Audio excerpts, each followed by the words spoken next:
deep blue sea of the Pacific Ocean. That's when you see the rich blue waters like this. It lets you know you're at the Pacific Ocean. Now the Atlantic Ocean, that's a bit different.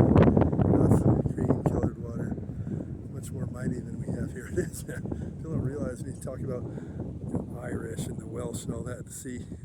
We're from California and stuff. Yeah, ours is, you know, I think ours is all that. I think it's rough here and there, but trust me, over there, they deal with the mighty sea, you know. When I was in Ireland, I took a boat, a ship out to the Innes Islands, that's where all the wool originally came from, all the sheep and stuff out there. There's a probably put there's a prop, but they say it's real. A shipwreck there. It's from an old wine bootlegger in the 1960s, late 60s or something. But went out there. The first day I went there, that was the first day they were allowing the ships to go out in the water because the seas had been so rough. Yeah, I mean, they went on the ship, went on it. They're going, you know, like deep, way down, you know, you get sucked into the swell, you're looking out the window when you're down low and you just see a wall of water. It's like that. I've never been in the ocean that's like that rough. It's going up and down in the sea. You're going within the swell. It's pretty epic.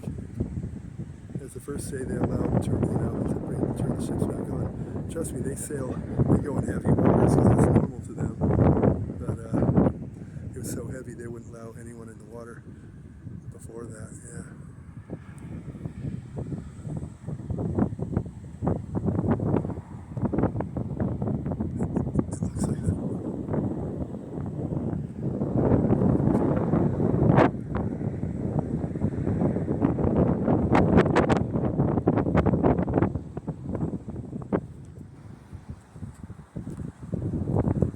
That's a nice view right here.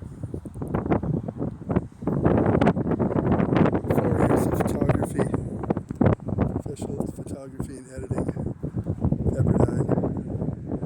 Some, like they say, one of the best of the best.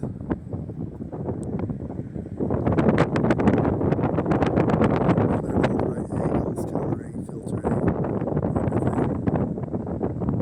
Much natural anyway, so you go to a special class for it. Pretty much the very best. Jump over here to this side.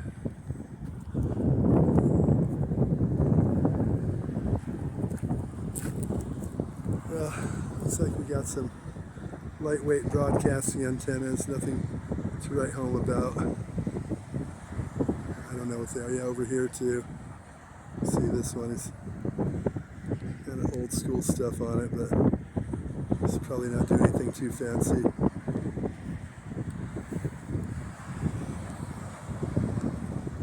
Not always broadcasting, it's, you know, receiving also. Same antenna. You measure the frequency, the dipole length, and so forth. That's how you dial it in properly. Different lengths, different frequencies. I'm a master of all that too.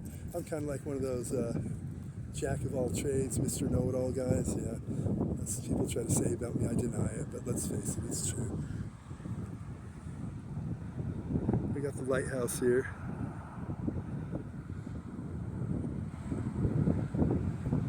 I had a basic 900 megahertz it's my spread spectrum, whatever, early 90s, 91 or something, on my Avenue H apartment. I hooked a 900 megahertz antenna up on the roof, and I ran a coaxial down the side of the building, not too long, right outside the antenna, on top of the roof, and right into the wall, drilled a hole in the wall, ran it into the wall of the apartment, where it met up with the 900 megahertz phone, and I hooked the coaxial to the phone, and I was able to take my wireless phone around town, like as far as like Avenue I and Catalina, like when Dante's is there and stuff, where I could drive me. I remember one time there's a road rage incident driving down Avenue I, and the guy, so I figured I got my phone before I had a cell phone. that's when the cell phone was a brick phone, right? And so I called the police, and the police came out.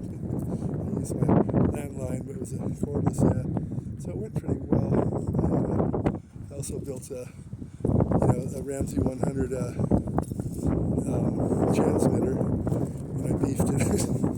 I think they come stock half an hour, which is like illegal. I mean, I guess what do you do with that? Well, you could broadcast around your, little couple of doors away and so forth. Proper antenna. I made the antenna for it too, and but I beefed it up to like I think 1 watt. As a daredevil, they're not going to bother you. 1 watt, So I don't think they can probably figure it out as a little over by a half watt, but with that and the proper antenna, I'd have friends, I'd say try tuning into it, the radio station. They said they'd start picking it up right at like Torrance Boulevard and PCH. And it was a stereo broadcast too, a true stereo. And I'd go around town and I could hear, I'd go to the Esplanade apartments when I managed it and didn't live there, and put on 2 like 120-minute auto reverse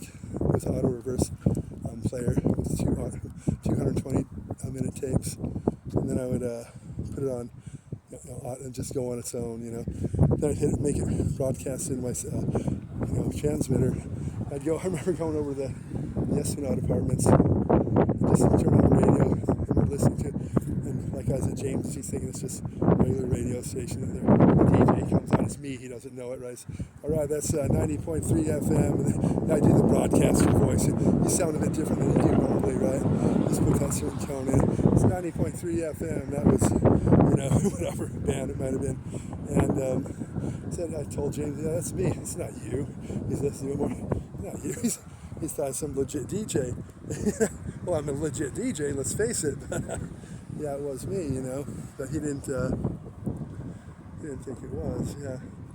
Even though he knows me well, he knows my voice. I put on that broadcaster voice. Yeah, that's 90.3 FM, that was Queen. Next up we have, And,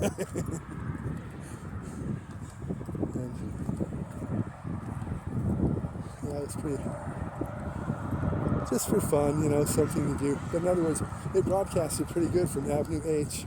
I had the antenna on the roof of the Avenue H apartments, from Avenue H, and over at Esplanade apartments, it worked fine. You could tune in. It was just, it's not super, so it didn't fade or anything. It was a good signal, stereo sound.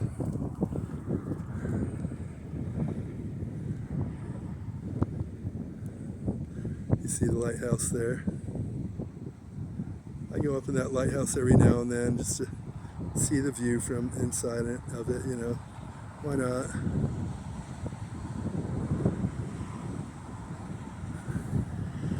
And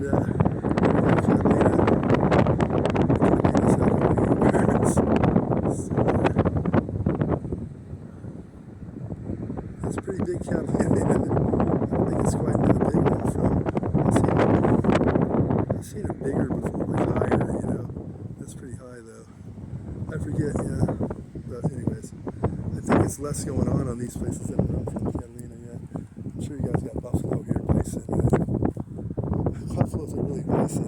Back in the cowboy Indian days, sending messages back and forth. They had to ask the Indians, what is that there? It's a they said it's a wild buffalo. And he's pointing to the water buffalo. He was saying water buffalo. The cowboy dude translating it thought he says the white buffalo, the wild buffalo, the white buffalo. So he thought he's pointing at the bison. The Indian was talking about the water buffalo, which is a gangly cow-looking thing that walks about a quarter mile an hour. Has like really, bony shoulders and stuff. They use it on farms to move water around. It really has no use, this animal, except that it's the water buffalo. So they would send the messages, yes, and the great white buffalo. They show artist depictions of the bison, So they started calling it the buffalo. Everyone looked at the bison as a buffalo, and no one even, looked at the